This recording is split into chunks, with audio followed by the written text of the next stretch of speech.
to tell you guys. And I just understand so much more now that I have joy at the end of the day.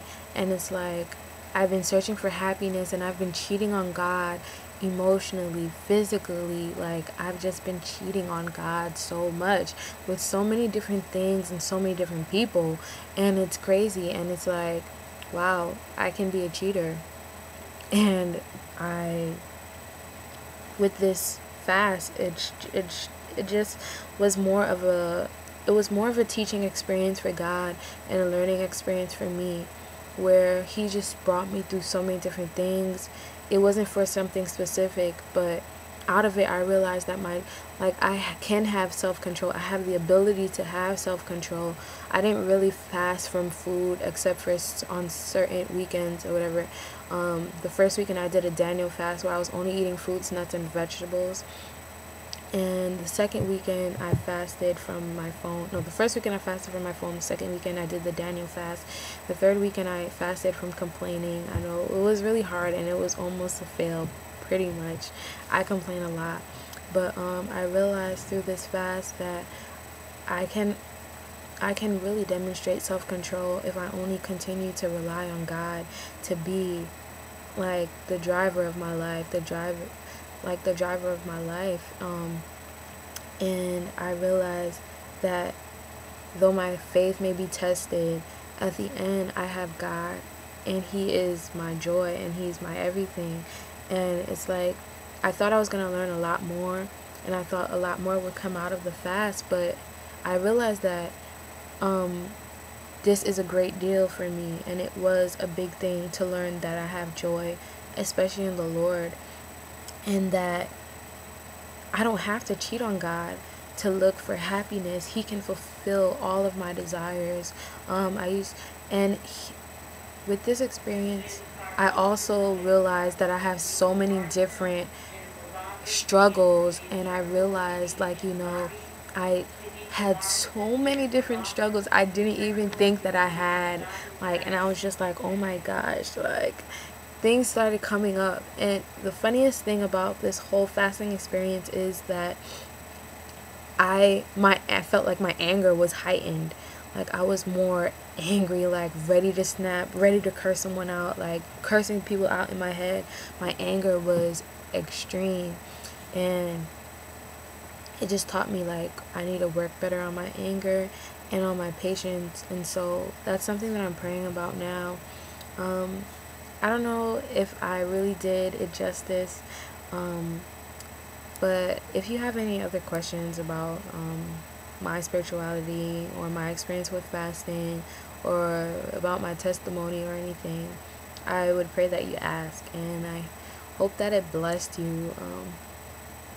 It really wasn't that much. One thing that I wanted to share was a verse. What I did during my fast, I read a Proverbs every day, and I read the book of Job, which was amazing because at the end, as my fast started coming to an end, that's when in Job God starts speaking. And so it taught me that throughout the whole fast I kept talking about it, talking about my fast, talking about my fast, talking about my fast. And really it was it was crazy because throughout the whole experience Job is talking about himself and to God, trying to prove to God that he's worth, he hasn't done anything for him to deserve what's been going on with him and all that stuff. And it's we do a lot of talking, and throughout most of the book of Job, it's Job talking and hearing all his friends talking. And it's so symbolic because throughout most of our lives we go through things and we're spending our time talking to God, and we're just telling God about all this stuff he doesn't even know. Not to say that we shouldn't talk to God about this stuff, but it's we're talking to God about all this stuff and we're seeking advice from people. We're seeking advice from man, and it's we don't spend enough time listening to God. So it's but when we actually shut up and listen to God, God says the most profound things, and it's like he doesn't need all that time to talk. He just says what he has to say, and it convicts us. And I thank God for that, because when he started to talk during this fasting experience, it really convicted me.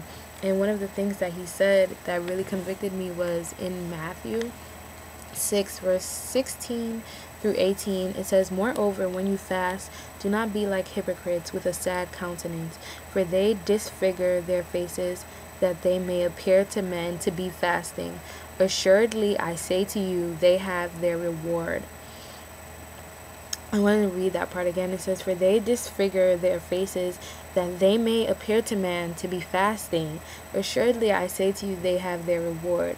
But you, when you fast, anoint your head and wash your face, so that you do not appear to men to be fasting, but to your Father who is in the secret place, and your Father who sees in secret will reward you openly." And that rebuked me, like, to the extreme, because I kind of let a lot of people know that I was fasting.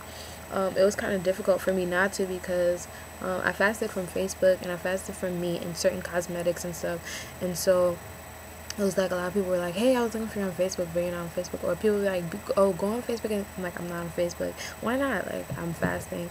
So that's how a lot of people started to know. And it was like, I started to question, like, hey, am I fasting so that people can know that I'm fasting, so that people can see, hey, I'm fasting, like, stuff like that. And it was like, no, because at the end, it's like, in secret, God knows what I'm doing. God knows my heart, and God knows my thoughts. And I want to say that he rewarded me with the knowledge that he wanted me to know, and he wanted me to get out of this experience. So I just thank God for this overall experience. And again, if you have any questions, comments, concerns, please let me know. And I pray that you guys are blessed. This was a super long video. It's probably gonna be 2 parts again. So I pray that you guys are blessed. God bless.